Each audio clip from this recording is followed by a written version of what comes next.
hilariously, thinking the more you keep saying fortnightly, I know that my 12-year-old would be like, "Oh, is that the game? Does that mean I can play Fortnite?" Yeah, when he listens to this, his ears are going to prick up, aren't they? So is that the verb to play Fortnite? Yeah.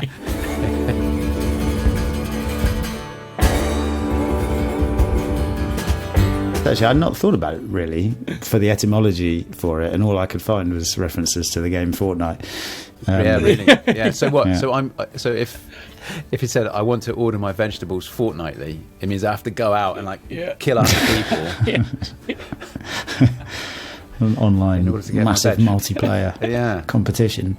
Yeah, for anybody who doesn't know, Fortnite is a massive multiplayer online game where it's survival of the fittest, right? Survival of the winner. Yeah.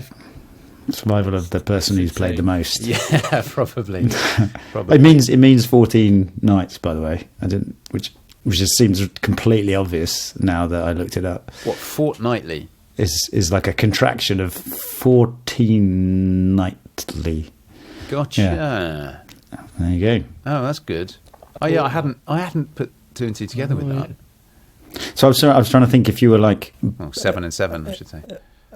If you want to say twice a year, you'd need like a Sixmas or something. Every Sixmas, yeah, for 6 months. I don't know. Is Mass month? Well, it isn't. No.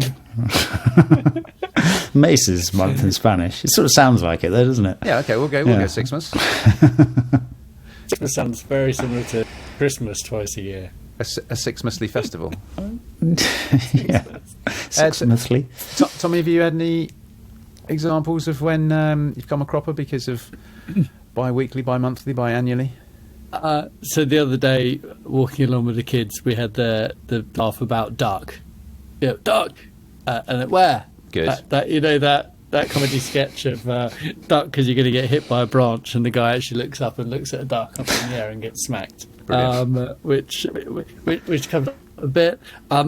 Things that get very confusing in my world are calendar dates, because we deal with America and Asia quite regularly.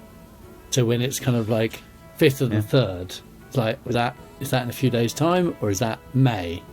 And so I'm always very clear to make sure it's like 5th March or 3-May, because that causes chaos. Absolutely. This is all in the same realm. This is ambiguity around time, right? How we're describing time.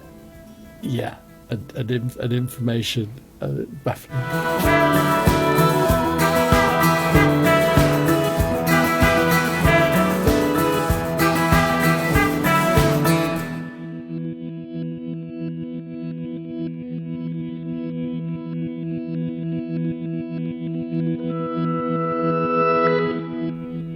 All music on this podcast series is sourced from the very talented Frank Cinelli. And you can find loads more tracks at frankcinelli.com.